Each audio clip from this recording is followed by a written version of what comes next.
وەختتان و خێر خەڵکە کوردەوار و میدوارم لە هەر کوێ هەن ساق و سەلامەت بن. ئەو دیبەتێ ئەو شەو نەتیجەی گفتوگۆی پابلیکە لەگەڵ خەڵکانی سەرزەمینە کوردەوار بە گوێرەی ئیمکاناتێک کە هەست و ئێمە دەستمان پێی دەگات و دەتوانین ڕای گشتی خەڵک بدۆزینەوە یا بە قەوڵێ ئێژن مشتێک نمونەی خەروارێکە، نەبۆ ئێمە و نەبۆ هیچ کەسێکی تر ئەو ئیمکانە دەست نادات کە لە دەرگای ماڵە هەموو خەڵکە سەرزەمینە کوردان بدەین و ڕای تەکبەتەکە ئەم خەڵکە ببرسین. بەڵام لە هەموو جێگەیەکی دنیا قاعیدە واسەکە ئیدەیەک قیام ئەکەن و هەڵ ئەسن بە ئەنجامدانە کارێک و ئەم کارە هەمەگیر ئەبێت و هەموو کەسێک خۆی تیا ئەبینێتەوە. ئەو وەزعیەتەی کە دنیای ئیمڕۆی ئێمەی پێیا تێئەپەڕێت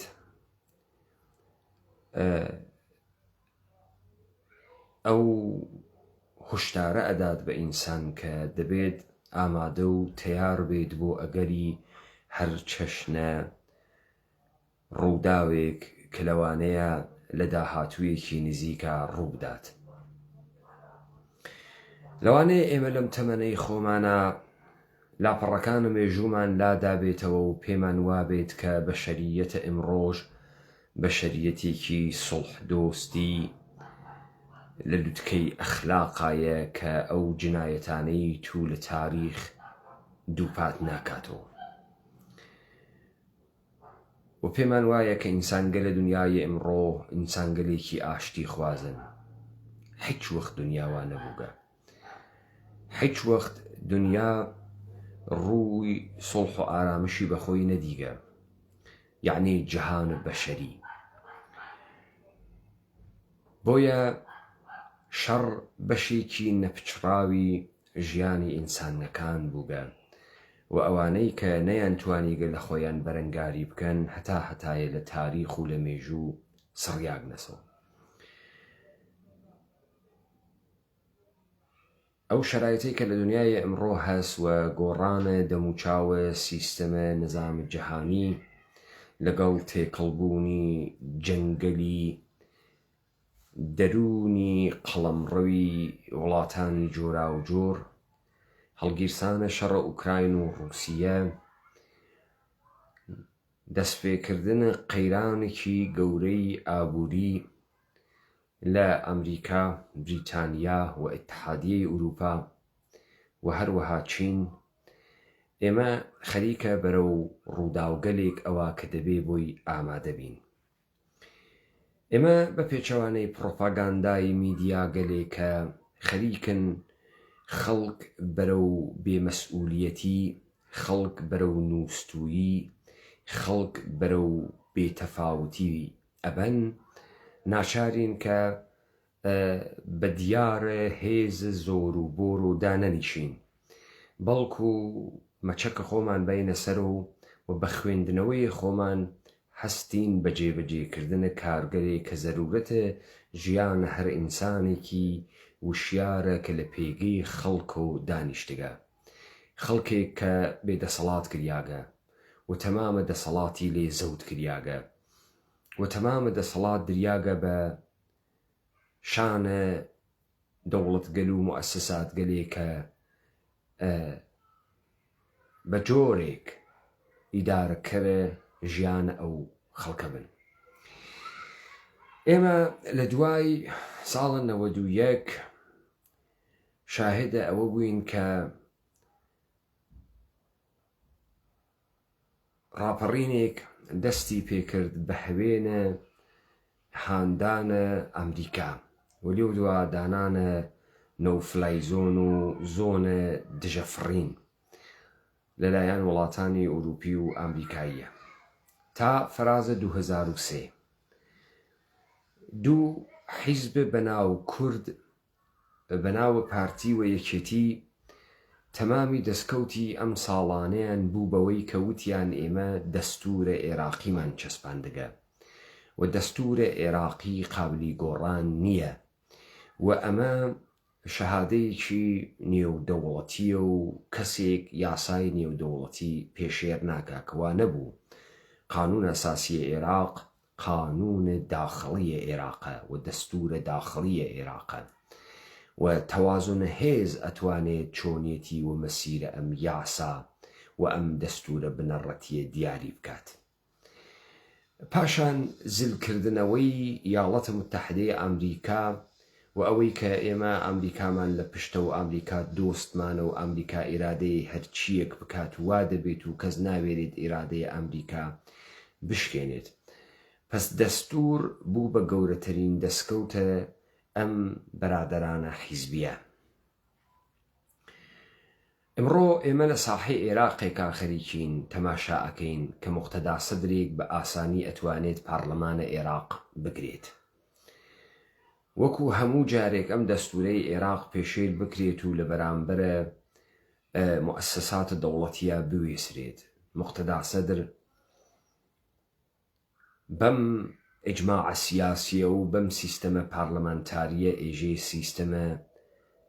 تابینە قاقا فاسد و ئەو نایهەوێت لە ناوە ئەم فەسادە بەشدار بێت و جارێکی تریش لە هیچ هەڵبژاردنێکی ترا کە ئەم فاسدانەی تیابێ بەشدار نابێ. کەواتە ئەوەی کە پێی ئەڵێن حکوومەتی دەستکرد، حکوومەتی دەستکردی بیانی لەلایەن یاڵەتە متحدەیە ئەمریکاوە و هاودەستەکانیە لە ئەم عێراقە دانریا. بەڵام عێراق دوای وەشکەستهێنانە ناسیۆنالیزمە عەرەبی هیچ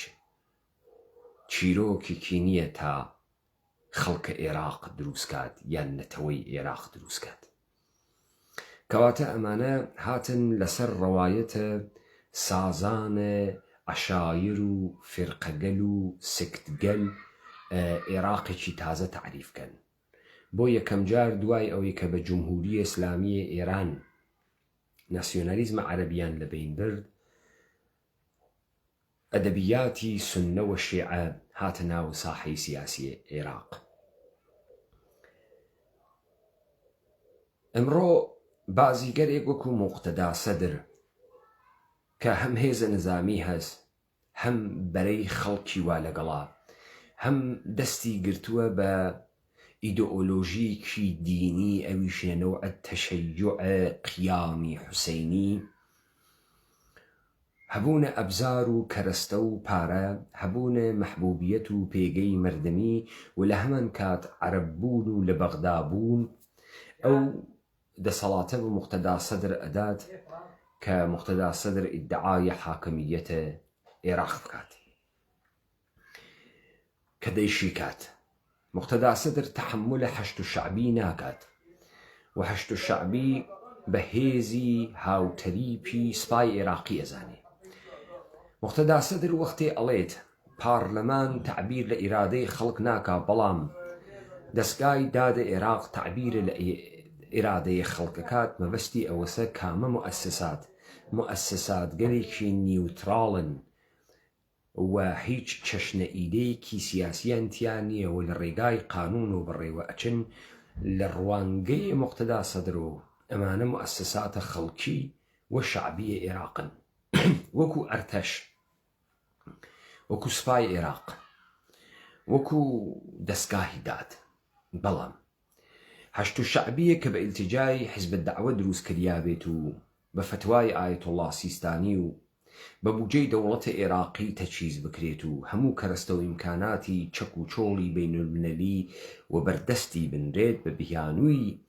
داعش کە دروست ئەکرێت، ئەمڕۆ ئەتوانێت ببێ بە هێزە حیزب الدەعوە، نوری مالکی و ئەترافیانە نوری مالکی و کۆنەکانە بەدر و ئامری. ڕیال پۆلەتیک و سیاسەتە ئەمرە واقع بۆ سیاسەت مەدارێکی تێژبینی بە کەرەستەی بە موقعیەت ئەوە ئێژێت کە هەبوونی حەشد شەعبی تەهدیدێکی یەکجار گەورەیە، هێزێکی هاوتەریپی سپای عێراق کە ئەتوانێ هەمان ڕۆڵ بگێرێ کە سپای پازداران لە ناوە دەوڵەتی یەهودە ئێرانیە گەڕاندی. بۆیە موقتەدا سەدر یا هەر سیاسیەکی تر کە تۆزێ عەقڵی بگات و تۆزێ متمانەی بەخۆی هەبێت و تۆزێ دەسەڵات بەخۆیەوە ببینێت، هەبوونی وەها هێزێک تەحمل ناکات. بۆیە موقتەدا سەدر هەموو هێڵ و گەڕە خۆی بەکار ئەوات کە حەشد و شەعبی لەبەین بوات و بازیگەرە سیاسیەکی شکەیەکات بازیگەرە سیاسیە دروستێکان دروست خەریکە بازیەکە. ئەمە بە معنای پاڵپشتیە لە موقتەدا سەدر نییە، ئەمە بە معنای ئەوەسە حکوومەتی عێراقیە دەستکرد ئەمریکا و هاودەستانی حکوومەتێکی تابینە قاقا فاسدی بیانی بە ئیجماعی فەساد و سازانی سێکتاریستی لەگەڵ یەکتریە تا ئەم دەقیقە پێیان وابووگە بە ڕێگەی موئەسسەسات و بە بودجەیە دەوڵەتە عێراقی و دابینکردن و بەشکردنی و فەسادێک کە بەردەوامی ئەکەن ئەم جۆرە فەیڵد ئستەیتە عێراق ئەبن بەبەرەوە. ئەمە هەتایی بەردەوام نابێت و تەمەنێکی درێژی نابێت، چجای ئەوەی کە عێراق لوبنان نییە و عێراق پێگەیەکی بەپیتی ژێرخانێکی سامانە سروشتیەکان وەکو نەوت و گازە. جێگەی تەڕاتێنی هێزگە لە بینولمەلەلی و پێگەیەکی ئستراتیژیکی تایبەتی هەس و سەردەمانێک لە دەورانە دەهەیە هەشتاکانە هەڵگری ئاڵای ناسیۆنالیزمە عەرەبی بوو بە هەیکەل سەدام حوسێن.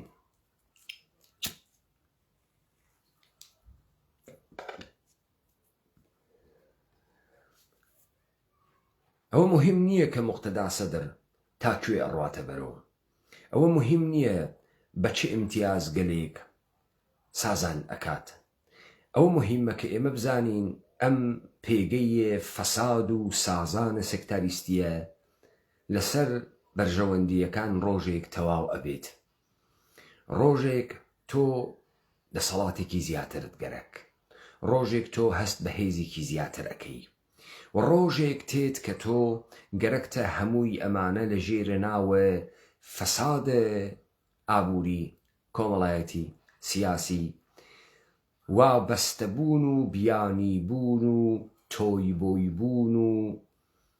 لاعیبەی دەسی وڵاتانی دەراوسێ ڕوبەڕووی ڕەقیبانە خۆت ببیتەوە. و ئەمما خەڵکە کوردەوار، با من لە تەجروبەکانە خۆمان بێژم و بیرتان تێت لە هەفتاکانە لە ئاشپەتاڵەکە دوای 4 ساڵ حکومەزاتی 200,000 هێزە موسەلەح بە چەقانەیە توانەوە ئێمە بێتەرەتان ماین، ئێمە بێ پشت و پەنا ماین و ئیمڕۆژ گشتمان وەکو ئینسانگەرە بەلەنگاز دەستپانەکەین و ئێژین کورد پشتی نییە خیانەتی پێکرێ، کەسینجر خیانەتی پێمان کرد، شا خیانەتی پێمان کرد لە کاتێکە هەمووی درۆ بوو ئێمە پشتمان بە کەسگەلێ بەست کە ئەوانە کەسە ئێمە نەبوون. هەڵەبجەتان وەبیر تێت وا خەڵکە هەڵەبجە ئێژێ بە بەرچاوە ئێمە شۆفڵەکانە ئێرانی خەریکە کێشانە جادە بوون بۆ ئەحمەداوا و خەڵکە هەڵەبجە ڕۆیشتن و بە هێزە ئەمنیەکان و کاربەدەستانی بەعسی عێراقیان وت وا لەشکرە ئێرانی تێت ئەگەری پەلاماردان هەس چەک و ئەسلحەمان پێبەن با بتوانین لە خۆمان دفاعکەین، بەڵام ئەوان پێیان وت ئێوە بۆتان نییە دەخاڵەتکەن و ئەوە کارە ئێمەس. و بیرتان دێت وەختێ بەرەیە کوردستانی هات خەڵکە هەڵەبجەی گرت و نەهێشت خەڵکە هەڵەبجە دەرچێت بێ ئەوەی کە هەڵەبجەیە کە ئیستا بوو بە یەکەم خەتی شەڕ و جەنگ هیچ دفاعێکی جەوی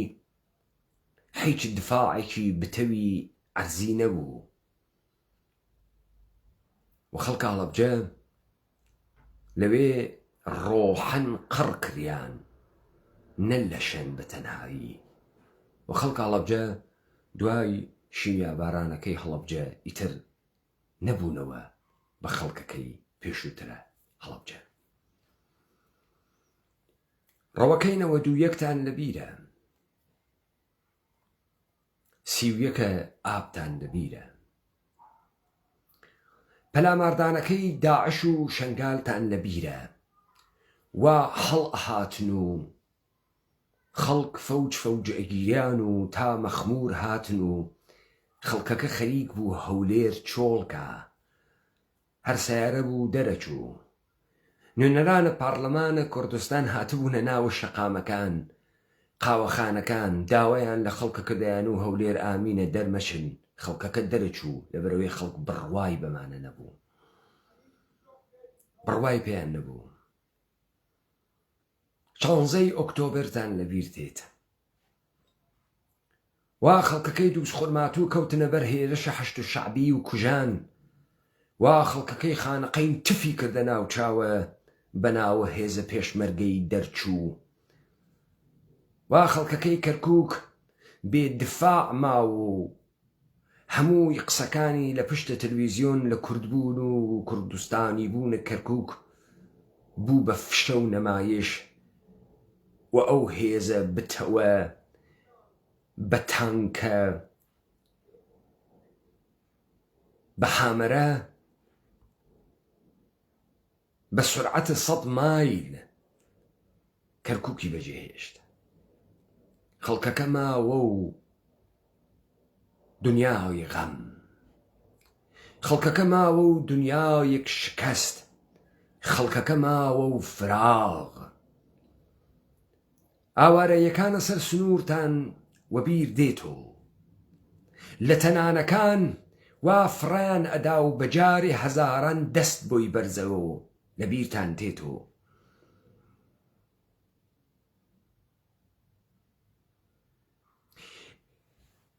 ئەگەر ئێمە ئەم مێژووە ژیاوین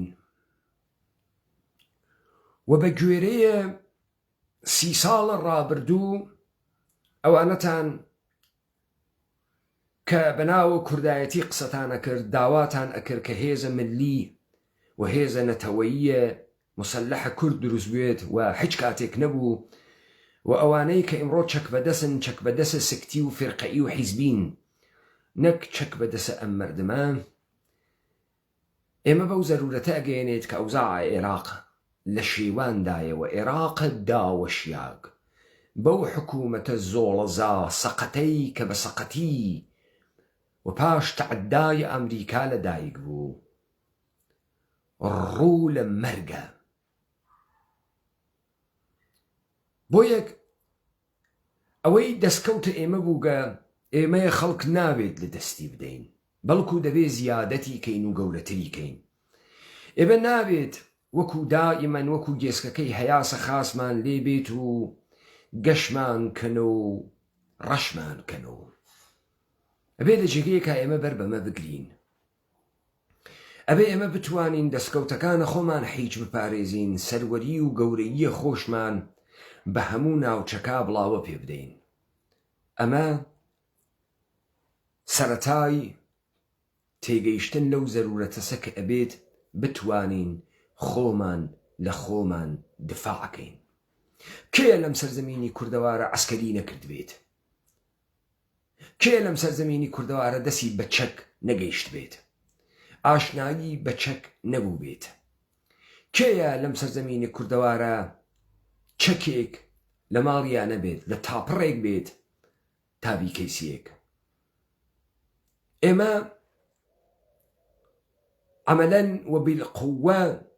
هێزە میلیشیای مردمین، یعنی ئەرتەشە مردم. میلیشیا یعنی ئەرتەشە مردم، یعنی وڵاتێک کە ئەرتەشەکەی مردمەکەیەتی، خەڵکەکەیەتی، ئەوەی بتوانێت چەک هەڵبگرێت لە تەمەنە 15 ساڵ و تا تەمەنە 70 ساڵ سەربازێکی ئەرتەشی وڵات و سەرزەمینە. پێویست بە هێزی حرفەیی ناکات. هەر بۆیە ئێمە دەبێ ئەرتەشە کوردان دروستکەین و هەموو ئەگەرێک بخوێنینەوە، ئەگەر لە 100% ئەو ئەگەرە بێت،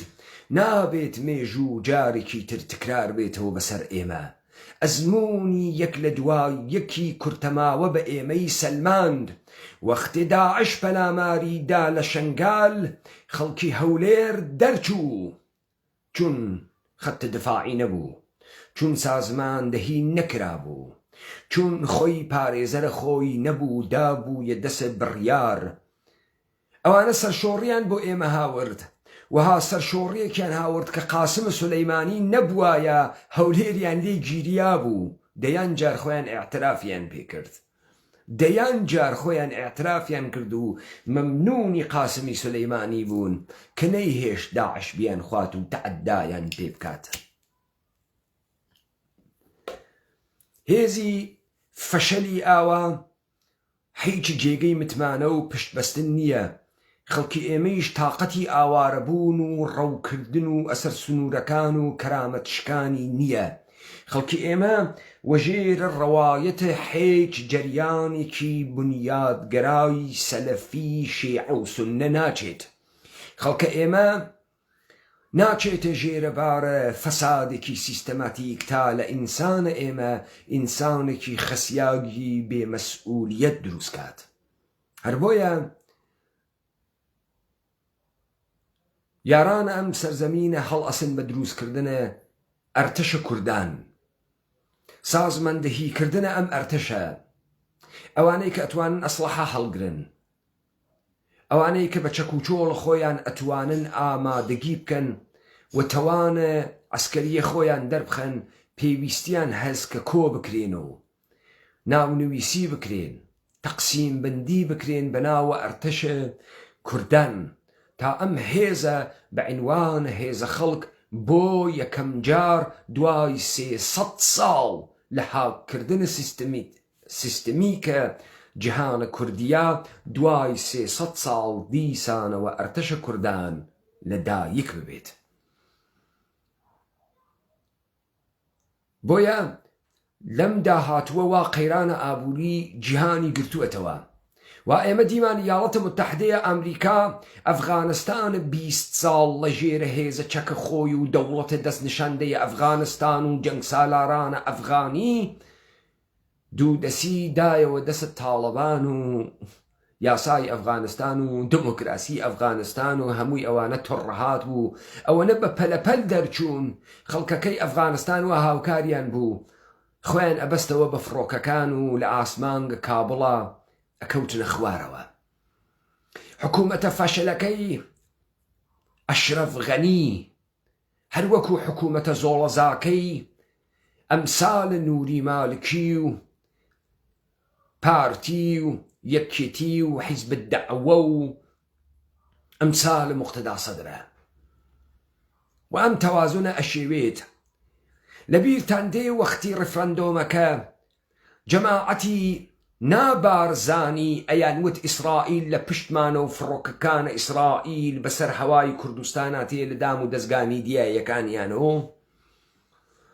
بابزانن ئەوانەی وا بەسەر ئەم سەرزەمینە ئێمە دانریان بەناوە ئەحزابە کوردی لە ڕۆژی ئەوەڵی شۆ مەئموریەتەکەیان بۆ دیاری کرابوو کە ئەم خەڵکە و خەڵکە ئەم وڵاتە فاسد و کاولکەن تا کوردیەتیان پێنابووتکەن لە ڕۆژی ئەوەڵی شۆ ماوەیان هەبوو بۆیە دەستیان کرد بەم فەساد و گەندەڵیە بنەڕەتیەی و ئەوەی لەم سەرزەمینە هەبوو ڕاماڵیان کرد لە نەوت تا وجدان ئینسان لە نەوت تا کەرامەتە ئینسانە کورد لە نەوت تا شەرافەتە ئینسانە کوردیان دزی و لە بینیان برد ئێستا ژیانێکی شاهانەیان لە هەندەرانەوە بۆ خۆیان دابین کردگە و هەر وەختێکیش ئەربا پێیان بڵێ چۆڵیکە و بڕۆ بەجێی تێڵن و ئەڕۆن و وەکو ئەوانەی ڕۆژ ئاڤا